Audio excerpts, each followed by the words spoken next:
Hey everyone, Tin Man here, and an interesting new build has been popping up in highly ranked games of Dota Underlords over the past week, Brute Mages. In this guide, I will cover why this build is now a thing, go over some of the unit choices, items, and Underlord options, and also give some positioning tips.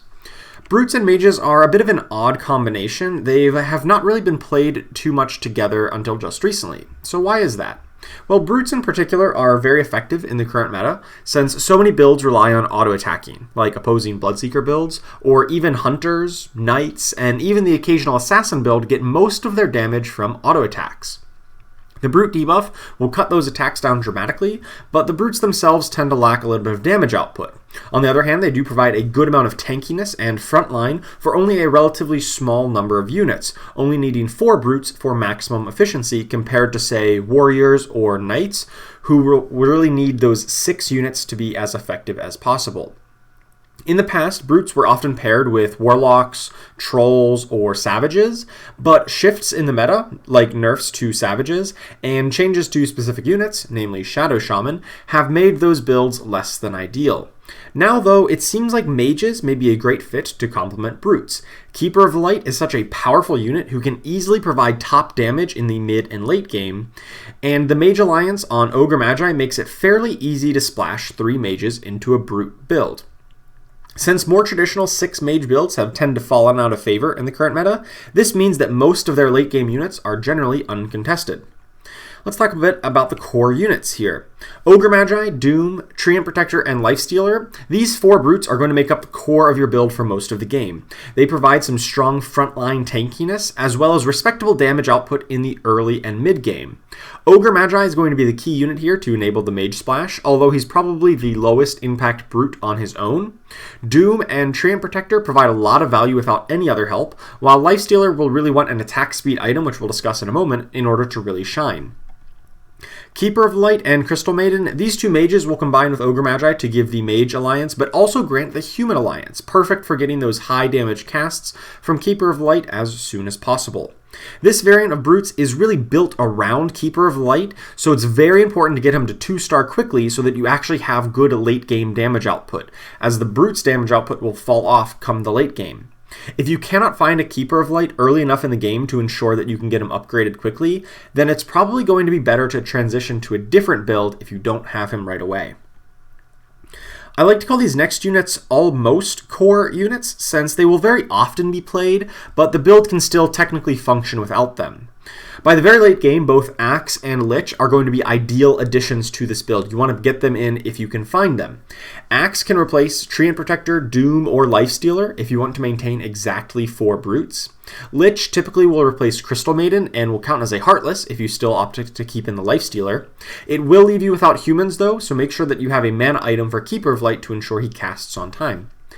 For most of the game, Treant Protector is going to be one of your best units, so Lone Druid is a great addition to give you the Druid Alliance. Despite a relatively small nerf recently, Lone Druid and his Spirit Bear are still top-notch units, capable of tanking and dealing quite a bit of damage.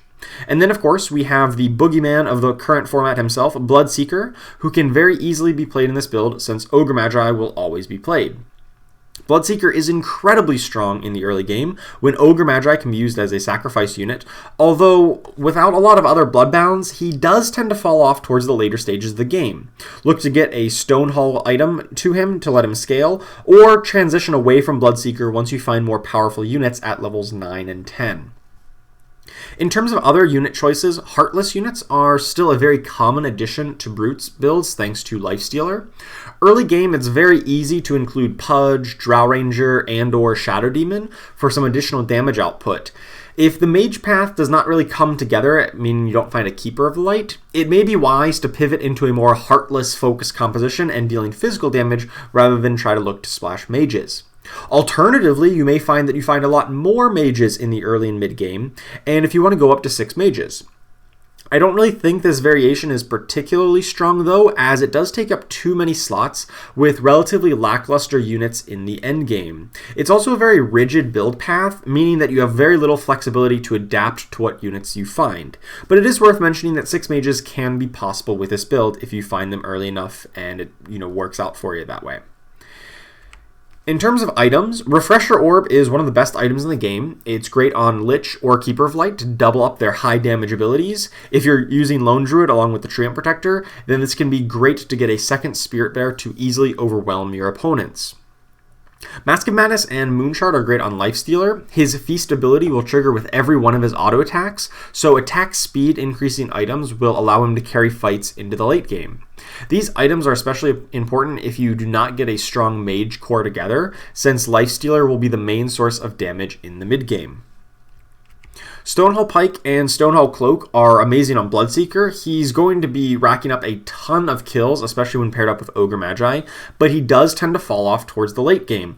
So with a lot of kills, Stonehull Cloak and Stonehull Pike, either one will allow him to scale throughout the entire game, so definitely pick up one of these if you plan on using him into your final build.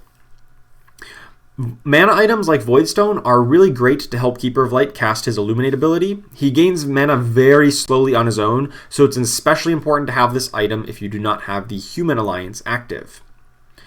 The Underlord choices for this build is fairly flexible. On round 10, when you have to decide, you're not always going to know exactly how your composition will end up. While a unit or an Underlord like High Damage Hobgon is really good with mages thanks to his high magic damage, you may not always end up in mages if you are starting with brutes, and honestly, High Damage Hobgon is just a little bit underpowered in general. Safer Underlord picks are Rabid Furball Enno, who really excels if you go into heavier Heartless, and he just provides a stun on his own. Or Support Damage Dealer Hobgon, who can grant bonus attack speed, which is very useful on Lifestealer, and also provide a regularly cast stun ability. If you do have a strong Bloodseeker, then perhaps Damage Support in Nessex is also a strong choice, since you'll have plenty of single target damage to deal with enthralled enemies.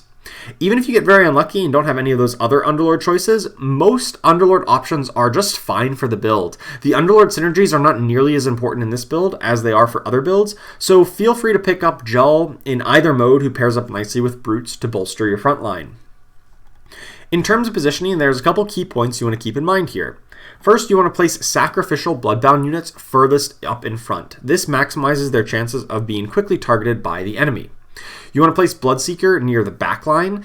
Although he does move very fast, this will delay him slightly to get into combat to hopefully prevent him from taking too many hits initially in the fight and prevent opponents from focus firing him down.